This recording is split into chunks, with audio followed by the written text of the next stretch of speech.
Hey, this is Autumn, and this is Vlog Day 5 for Alliance Championship Round 2 and some tactics. So here we are facing SOS, which is a different alliance, obviously.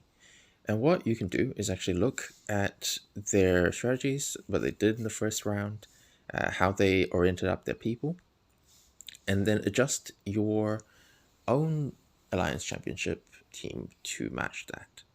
So in this case, SOS only sent very few people because this is an academy alliance, and so there's a lot more variance compared to when you are a competitive alliance and everybody sends 20 in all lanes.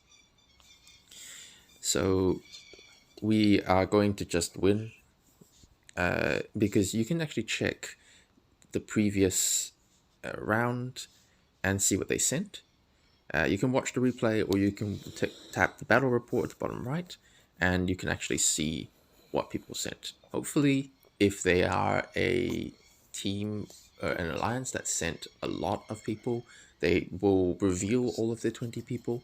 But in this particular case, because they've only sent 11 and 2 lanes, just send double their number or stronger people, and you're more or less guaranteed to win.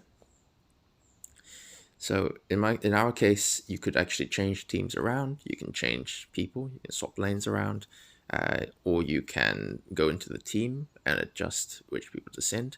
But in this particular case, I didn't really need to send anyone because we sent so many more people than they did because of our matchmaking trick that there's no need to. But you can switch it to the right, switch it to the middle, whatever the case is, just to adjust it. One other thing to look at when you're looking at rounds, this is not really visible in the second round, is whether or not they actually switch people around or not, or they just leave it be. Some alliances will adjust every round, and some alliances will not adjust at all. So that's not something you can tell in the second round, but it is something that you can tell in the third round onwards. Another thing I do here is, so we're moving on now to Foundry, people who have been checking for people who have sent in battle requests, which is visible when you scroll down, as you can see here, and then just sign them up for the Foundry. Administratively, it is easier for us to request battle requests, as an R4 is easy to ask for battle requests because it makes it very clear who actually wants to sign up for Foundry and who doesn't. You can see who voted for the time, or you can actually ask this. You can actually invite everybody to send a battle request, and that can sometimes bring in some more people who didn't notice it in the event screen.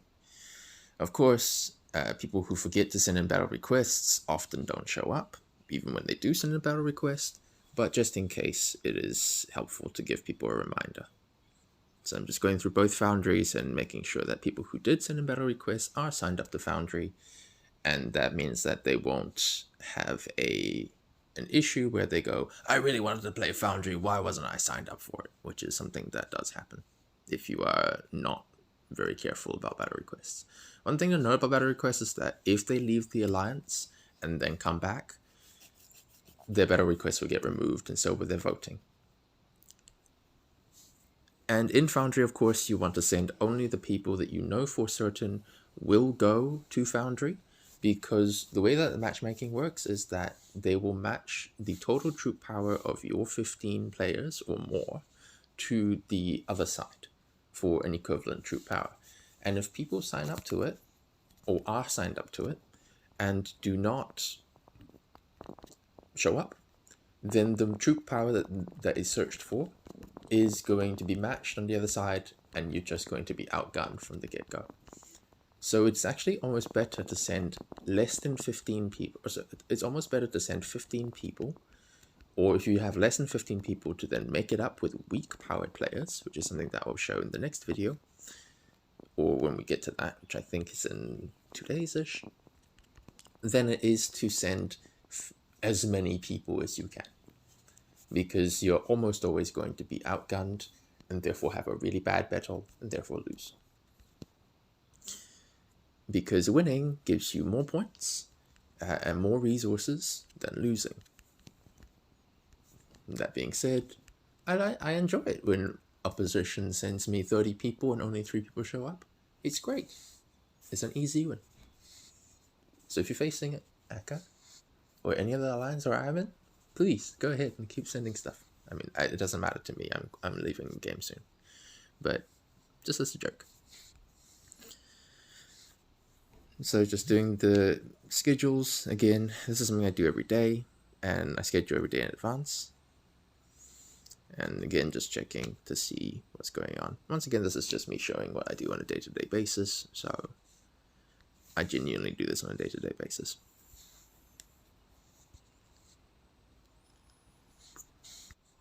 Note that there is a bit of a subtle thing to do with alliance notices that depend on how you're actually looking at the schedule going forward and how to adjust it. If you are an alliance that wants to focus on SVS or on a major event coming up, and you're currently doing KOI, and you have a alliance full of players that don't really pay attention, one thing you can do is in the alliance notice, you just highlight the things that don't involve spending too many resources.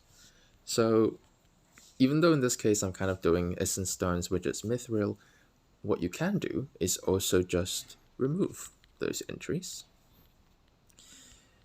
And then the more casual players who are used to a habit of checking the alliance notice for today's events will avoid them. And that way they have a bit more during SVS when you do highlight them. So it's a sort of a little subtle thing. And it does require that people actually look at the alliance notice, which is not always guaranteed. However, alliance notices, when it comes to how your players pay attention, is a bit subtle in that if you don't update it, people who are used to it will not participate in events, and then your participation kind of drops like a rock. I do this so frequently, and I do this every single day, because I have noticed that if you don't update the alliance notices, participation lowers. And if you do start updating alliance notices like this, participation raises, as long as you tell people to look at the alliance notice. And it is a very quiet thing. Nobody ever says, thank you for the alliance notice, but you do notice it in participation for events. And quite a lot of people will be like, oh, I never read it. And yet.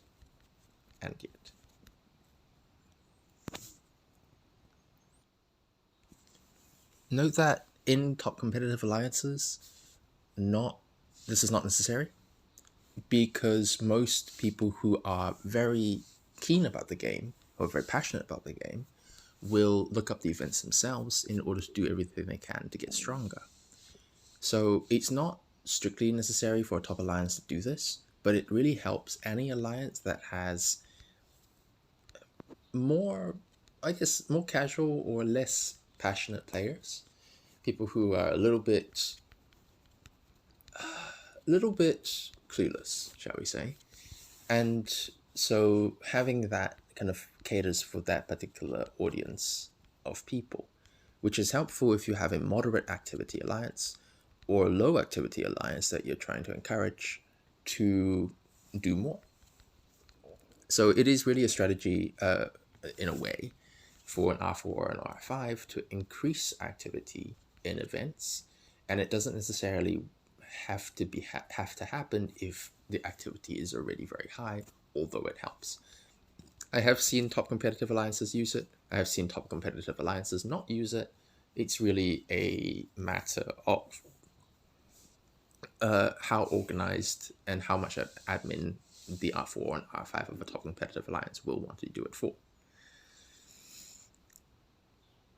One thing to note about alliance messages, and we will cover this in a future video, just alliance messages in more detail, is that it does send to everyone that you decide to send it to. And so you can sort of do it as a way to start up conversations with your quieter members who maybe don't feel as comfortable to talk in the alliance chat. And then here I'm sort of covering alliance promotions and demotions and changing ranks. Ranks are kind of complicated in the sense of they're really simple to do, but people have a complicated view about them. And of course, the way that the game sort of shows it that you've been demoted is in red and you've been promoted in blue, people assign certain values to the ranks that don't necessarily exist.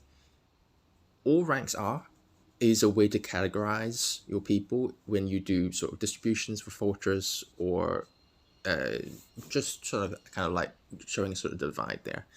But realistically, ranks in themselves have no value except for what you ascribe to them, what kind of meaning that your alliance ascribes to them. There is a tendency for new player-led alliances to treat each rank as a way to increase incentive to play. And there are certain people in the game who think that the higher the rank is, the more value you are as a player and a person. This is not strictly true, but realistically, most people treat R3 at least as a goal to get to and then to stay in for the rest of time, because from R4 onwards, you really do work.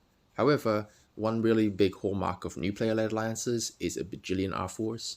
If you see like 25 R4s in it, it's almost guaranteed that the R5 is a casual player or a new player. Almost. That being said, I have run 14 R4s in Alliance before, kind of as a joke, but most of the time,